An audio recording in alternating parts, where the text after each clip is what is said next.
My name is Mackenzie Ferguson, and we are really excited to be able to share this presentation with you today. So we're going to start off talking about what these audits actually are, and then their application and how best to prepare and deal with them.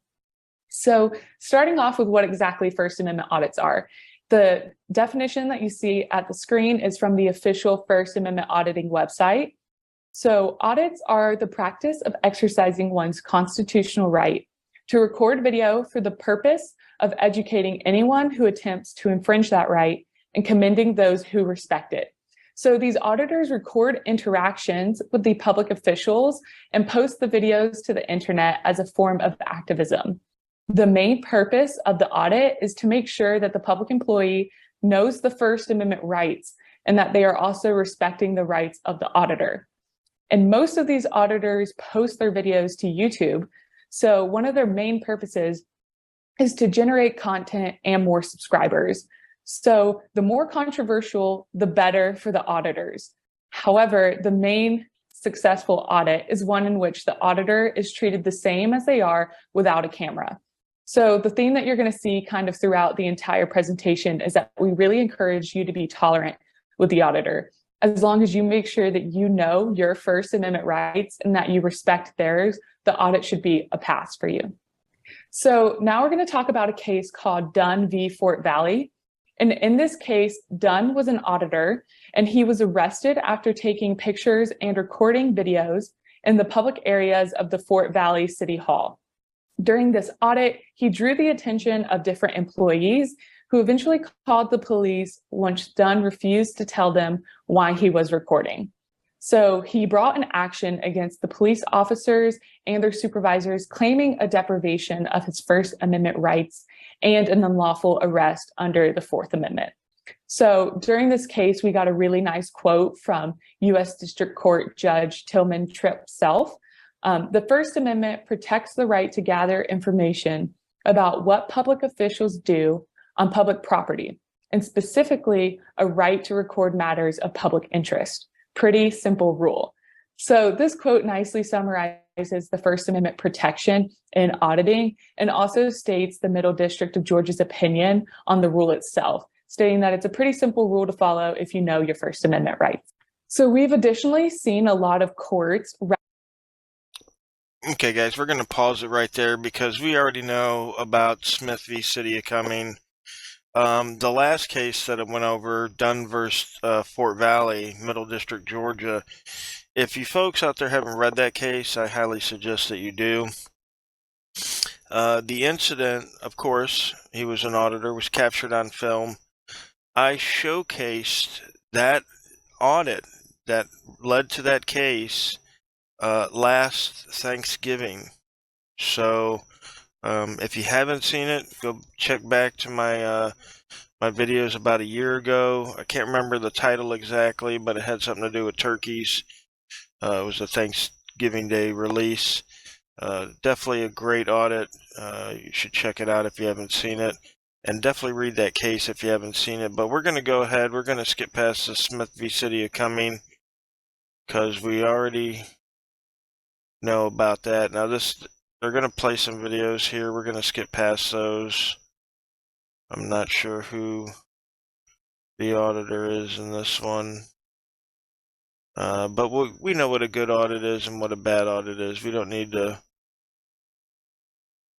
waste time.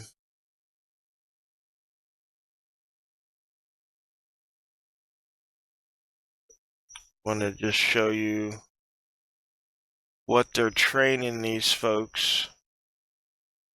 Gonna be your public safety annex building. Good job, guys. Thank y'all.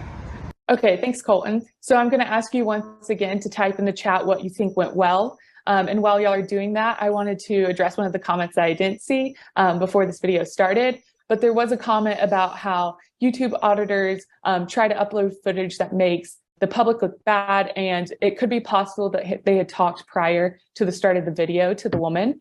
So as having watched the entire video, there was no prior interactions before the secretary started to approach the auditor. And most of the time, they upload these full YouTube videos that you can check out. And they're I do acknowledge that auditors may edit videos to be unflattering to the public officials. So being aware of that is important, and just trying to be polite throughout the entire interaction so that they can't pick out a bad snippet of you is going to be very important as well. So moving on to this lovely video that we just saw, people are saying the staff were polite and helpful. Everyone was courteous, helpful, no threats, professional, engagement. So I think overall, we really see how this is a lot better of an interaction with the auditor. None of the people acknowledged that he had a camera. There was no interaction about, why do you have a camera? What are you doing? It was clear that the people knew the First Amendment audits and the rights surrounding that.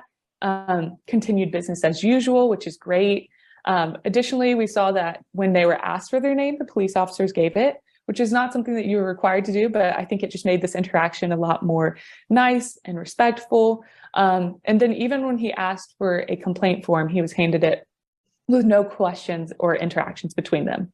So yes, this is a great example of a really lovely audit. And these YouTube videos, which we can share out with everybody, this is somebody who constantly goes around Georgia. He has a lot of videos directed towards Georgia, and he is a very nice guy if you treat him with respect. So, and then we are now going to move on to who exactly auditors can film. So there is a difference between filming public employees and filming members who are just in the general public space. So the First Amendment right to record does recognize that you can film public employees in public spaces. This can include singling out these public employees. As you saw in the last video, he pointed the camera to the secretary behind. He also pointed it at the police officers, asked them questions, had direct interaction with them, which is completely allowed since you are the public employee in your official duty. There's a difference when it comes to the general public. I do want to emphasize, though, if they are just generally panning around the room, generally recording interactions, if there had been somebody standing at that desk talking to the secretary beforehand, these are all things that the auditor is allowed to film, since private citizens do not have a reasonable expectation of privacy in a public place. However, if they are directly singling out individual members of the public, this can look like something like walking up directly to somebody who is just in that police station, putting the camera in their face, and asking them a bunch of really intrusive questions, right? If the public member consents to that, of course it's okay. But if they don't, then that is when you can step in and say, please focus on filming only the public employees, as we are the official people engaged in our duty. So I just wanted to make sure that distinction is very clear, that while members of the public do not have a reasonable expectation of privacy in public spaces, if they are individually singled out and in a really intrusive way, that is something that you can go in and interact with. You can also choose to not interact, right? Now, that's a pretty important point, and I think she's correct, right? Now, I don't think it's illegal for you to go up to an individual member of the public and, put a camera in their face, whatever she means by that, if she actually means like in their face or if it's a couple of feet away, I'm unsure of. But, just walking up to somebody with a camera and then asking them crazy questions, I don't see a lot of auditors doing that. Usually, the public comes up to the auditor, so that can't be considered us singling them out. Now, if they come up to us and they start interaction with us, they're obviously consenting to be involved with an interaction with us. So, So if we go back to this bad recording that we saw in the first video, if she had not approached him, if she had let him continue filming, then that wouldn't have generated any type of controversial filming as well. So you always have the option to not do anything, right? But if you do see that somebody in public is feeling very uncomfortable because they are being singled out by the auditor, you can step in that situation. And I think there's some questions, so we will definitely answer those at the end. And I will go ahead and answer this one. Is there any limit on filming children who might be in an office with an adult? No, if the child is in a public space, then if they are generally recording in an audit, the child can be filmed. if you see the auditor going up with their camera and pointing it in the face of the child and focusing only on the child, that is something that you can ask them to redirect their camera to the public employee. Great. So aside from who auditors can film, you probably have asked yourself, where can they film? So we've said that auditors have a right to film public employees, but common sense tells us that surely they don't have the right to film public employees in like their private offices or in the bathroom. Well, common sense is correct on this one. There is a difference in the right to record public officials performing their public duties and recording public officials in private spaces. When you're working at, say, a reception desk, auditors have every right to come and record you because you're in a public space. Auditors have a right to be in that public space and to record basically whatever they can see from that public space. However, under Georgia Code 161162, auditors do not have a right to record anybody in a private space. So private spaces may include, say, employee break rooms, personal offices, or restrooms. And a really easy way to clarify what is and what is not a private or employees only area is through proper posting of signage. Signs can designate an area as reserved or employees only, and they serve as a nice aid if an auditor ever insists on going into a reserved or an employees only area. Now, I just mentioned how signage can help to distinguish employee versus public areas, and this same signage strategy is particularly useful for any kind of reserved area that the general public isn't supposed to have access to. Another sign that you may post in preparation for this that could be useful is guidelines for filming in public spaces. Posting this affirms that you understand that there's a First Amendment right to record, but you also understand that there are limits to recording in public spaces only. Now, along with proper signage, designating who may talk to an auditor if needed can also help make the process go smoother. You should, of course, talk to the auditor in your normal course of duties if they're just asking general questions that you would answer if any other patron came up and asked them. However, if there is a problem, having somebody who has excellent customer service and people skills to be able to step in and help out can just help it go smoother. If you noticed in the second video we showed, there was that gentleman in the light blue shirt that stepped out and talked to the auditor. He was extremely friendly, very helpful, and there's a good possibility that he was the person they had designated to come and talk to the auditor. Also, make sure you know the open records laws. Auditors often ask for public records, therefore it's really important to know these laws. If you're not familiar with open records, you can always reference the red or the blue books that you can see down here at the corner of the slide. The blue book, it's a reference for open records for law enforcement officers, and the red book is open records for government meetings. Both of these are published by the Georgia First Amendment Foundation, and they're both online and they're completely free. And it's fairly common for First Amendment auditors to make open records requests as a sort of test to see if the public officials really know their stuff. So being informed on the policies behind these requests and making sure that all of your employees that are potentially dealing with auditors know these policies can really help make it go smoother. Because that really... I wanted to stop it there, guys, real quick, and I wanted to commend this guy and these people for putting these trainings together, because as you heard, anywhere where we can be, any public space, we have the right to record, right? And that goes along with, let me pop this up real quick. Now, the training we just saw was from Georgia. This is the Dade City Police Department Policy and Procedure Directive. So this is Dade City, Florida. This is audio and video recording of agency members by the public. This is effective 6/20/20. Now again, these are, this policy specifically is because of the work we've done here in Florida. But let's read down here.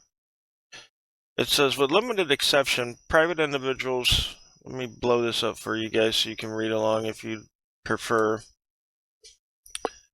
With limited exceptions, private individuals have a legal right to observe and record members carrying out their law enforcement duties. This right applies not only to activities occurring in public places, but to activities occurring anywhere the individual who is recording has the right to be present. Okay?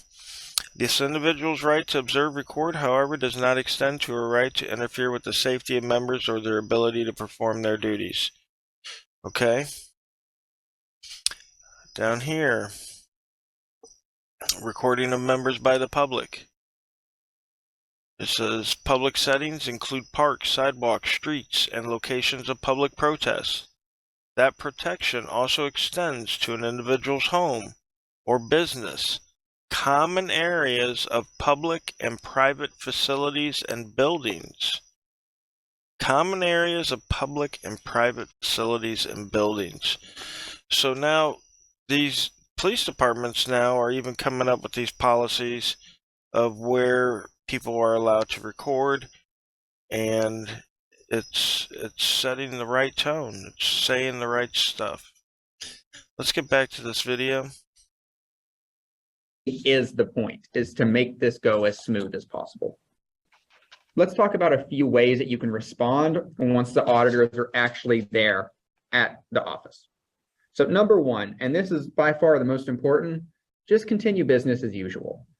An auditor really is just another kind of patron, and everybody shouldn't be scrambling or panicking or shuffling and hiding stuff. They're another kind of patron, and you should continue business as usual as if they were just another person. Second, don't try to dissuade their recording or threaten them with citations or arrests. These threats are exactly what drives the high view counts for auditors online, and these threats infringe on the auditor's constitutional rights. And the last thing that any of us want is to be that official on YouTube threatening to call the police on some guy who's just recording what he's constitutionally allowed to record. Now, third, you can also recognize the auditor's right to record as long as they're in a public space. So just saying, yes, I understand you have a right to record in this public space, as long as they're not singling out or harassing other patrons that are around. Recognizing that right can also go a long way to making it a smooth interaction, because the auditor will understand that you know their constitutional rights. And finally, make sure that you train the employees to be knowledgeable about open records requests and be able to respond to them efficiently. Again, this is a pretty common strategy by auditors, is to come and make open records requests. So just being able to respond without having to go and look up what the policy for these requests are can just make it go faster. So now we're going to get into some examples in responding, but I would like to first comment on the comment that was posted to the chat about people who disguise themselves as member of the press. So I think just in general, it's a great approach to treat auditors and press the same, especially since the First Amendment right to record applies to regular citizens as much as it does journalists. And maybe some of these examples will help you with some of the hypotheticals you've been thinking about as well. So the first example, while filming inside City Hall, an auditor tries to enter a restricted area that is for employees only. So how would you respond to this? Feel free to go ahead in the chat box below and type in just like you did for the videos. And as they come in, we can kind of talk about this hypothetical. Okay, so we have one, inform them that they politely inform them that they cannot enter the restricted area, ask that they are looking for anything in particular. Absolutely, that's the best thing to do, is to talk to the auditor, let them know that you are aware of their First Amendment right to record, and also ask them to please stick to areas that are public. So this one that we just had about asking them to remove themselves and explain why. Absolutely, you can ask them to remove themselves from the restricted area. I think it would be great to acknowledge that all the areas that are public, you are more than welcome to film in and encourage that. We want to be as tolerant and respectful to the auditor as we can, but making sure that they don't enter really restricted private areas is also something that you are definitely allowed to do. So like I said, acknowledging the right to record is always helpful.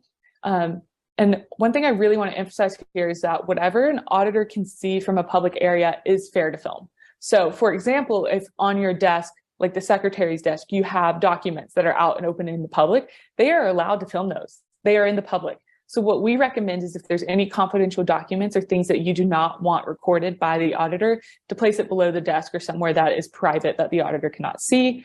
And as we've mentioned several times, signs designated employee only areas from those open to the public is a great way to be able to do this and point to the auditor. This is one of the restricted private areas, but we more than welcome you to exercise your First Amendment right to record in any of the public areas. So our next example, an auditor approaches an individual and asks them why they are there and ask what they are doing. You can tell that this individual is extremely uncomfortable. How would you respond to this situation? I'll give you a couple seconds to type a response in the chat. If we're trying to think about this and you might be a little bit stuck on this one, I think it's important to think about the difference that I mentioned earlier between filming public officials and filming private individuals. Maybe that will help a little bit. Ask if you can help with anything. Absolutely, right? Coming up to them, continuing business as usual. If they need anything as you, the public employee, is a great way to redirect the auditor to filming only the public officials. Colton, if you would like to post the responses. So here, making sure that they know that the right to record only applies to these public officials, right? And to focus on filming the officials only, since they are the ones who are engaged in their official duties. And then, like I mentioned earlier, intrusively questioning individual patrons is not protected by the First Amendment. So going up to the auditor, telling them that they should please focus on the public officials, and kind of letting the individual know what's happening is also a great way to respond to this. So our final example here, and the last thing you have to participate in, I promise, you notice that the auditor is in the police station parking lot filming police and private vehicles, including license plates. How should you respond? And a great thing to think about here is that first example of the bad audit that we saw. And I'll wait for some responses in the chat. So the first one says, allow them to film and let them approach you if you have questions. That's a perfect response, right? Like I said earlier, not doing anything is sometimes one of the best responses, right? They definitely are allowed to film in areas that are open to the public, especially if this parking lot is not fenced off or says employees only. So not doing anything is a great response here. It won't lead to any type of confrontational thing. Respecting their right to record is important to these auditors. It'll also help you to pass this audit. And one of the ones that I want to mention, somebody says, let them film, but ask what they are doing. If they can record public plates, but there may be private vehicles in the lot. So they are allowed to film private vehicles. That is something that we see a lot in these interactions when things get intrusive, because some people don't understand that. Filming private vehicles is something that they are allowed to do. So it would be best just to tolerate and respect them. And you can always ask if they need help with anything. That would also be a great way to kind of see exactly what they might be looking for. Okay, so after looking at all those examples, you're ready for the First Amendment auditor. But what do you do after you've successfully implemented all this advice today? So after a First Amendment auditor comes through, we recommend that you debrief it with everybody who is involved. Talk over what went well during that audit and talk over what could be improved upon. Afterwards, it's also important to not make a report if the auditor was acting within their legal rights. Now, if there was a real issue, such as, say, the auditor coming into a private space after being told to stop, then you may want to make a report, but you should always be cautious making these reports. Because if the auditor was only filming in public spaces and filming within their constitutional rights, then making a report against them is a form of retaliation, and it could chill their First Amendment rights. And we definitely don't want to do that. So to emphasize this, I want to talk about a couple examples of when First Amendment audits have gone wrong and exactly what the stakes are that we're looking at here. So we have a few examples here of how not to handle auditors videoing public officials. A few of these cases are particularly relevant. And so you see on the third row down, Cop Watch Atlanta. So this is a case that happened in 2011. It involved a citizen who was videoing an arrest by police, and the police told him that he was not permitted to record them, despite all the parties involved being in a public space. The police ultimately confiscated the recorder's phone, which he was recording on, and when this case settled out of court, the Atlanta Police Department paid out a $40,000 settlement to the recorder. And this is on the low end of the settlements that get paid out for some of these cases. The second case, which Mackenzie mentioned at the beginning, Dunn v. Fort Valley, which is a little more than halfway down here. This is a case where a citizen who was a First Amendment auditor was trying to record the lobby of a city hall when he was reported by the staff as a suspicious person. Law enforcement was called, and they told Dunn that he could not record anything in the lobby. The situation was escalated, and ultimately, this auditor was arrested. His camera was confiscated. He was cited twice for criminal trespass, and he was barred from entering the city hall further.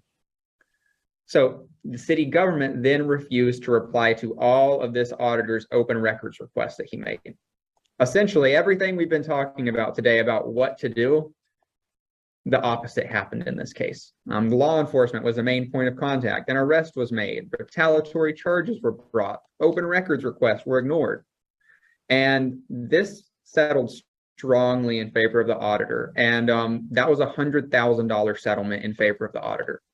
This same auditor, just below the second Dunn case, was also recording in Marshallville.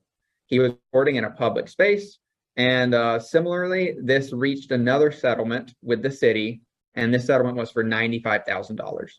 So just from these two instances of public officials mishandling auditors in some way, they paid out almost $200,000 in settlements.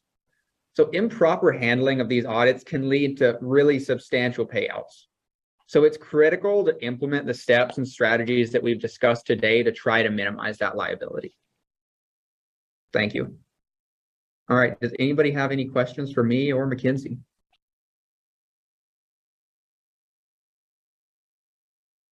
You have the right to record, so you could definitely do that. But I think that would just escalate the situation even more.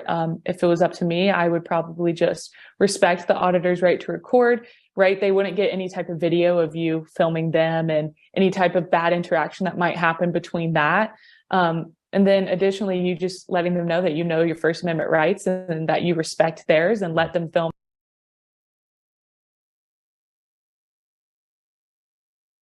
So anyone can be an auditor. Anybody who exercises their right to record in a public place and record public officials could be deemed an auditor, whether they assign that title to themselves or not. And I think the point about, aren't they trying to set you up? Some of them are. And so that's why we think it's the best approach to, really be as respectful and tolerant as possible, and not rise to their bait, in other words.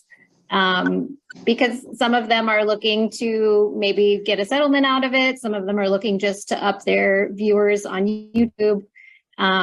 So, you can just kind of rise above that, let them go about their business as long as they're not invading private spaces or harassing individual patrons.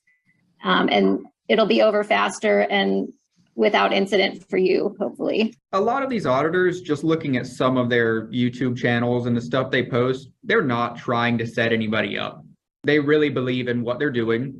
And the big benefit they're getting is YouTube views. So of course, they're looking for these controversial kind of confrontational things, but they're not looking for big settlements. They're looking for YouTube views. I would say if the meeting is open to the public, if it's not a closed door meeting, then absolutely they are allowed to film in there. But if this is a private meeting and there are no public officials doing their official duties, then that would not be something that they'd be allowed to film.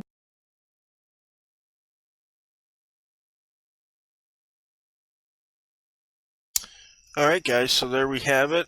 Again, this is put out by the Georgia Municipal Association. And I do have the training PDF if anybody wants it. The link to this video will be in the description below in case you want to go and watch the videos that they played for the students or whatever for the seminar here. You can go ahead and watch those and see what they consider a fail and a pass. But it's pretty much what we would consider a fail and a pass. So, yeah, guys, I want to thank everybody for watching. Leave me a comment down below in the comment section. Let me know what you think about this because, again, this just illustrates that we are creating change. I mean, there's no denying it. And these people are actually getting the right message, right? That we can record in the public spaces, even in the buildings, right? And I just showed you it's now a policy of the Dade City Police Department, Dade City, Florida, that it states specifically if we have a legal right to be where we are, we can record there. So, all right, guys, thanks again. And remember, there's always going to be another video because government cannot stop violating our rights, right? It's like a ritual for them. They have to do it. So we're always going to see more videos. I'm always going to expose these videos, and I'm going to get out whenever I can here and there. We're going to be going out this week, hopefully. So stay tuned, folks. All right.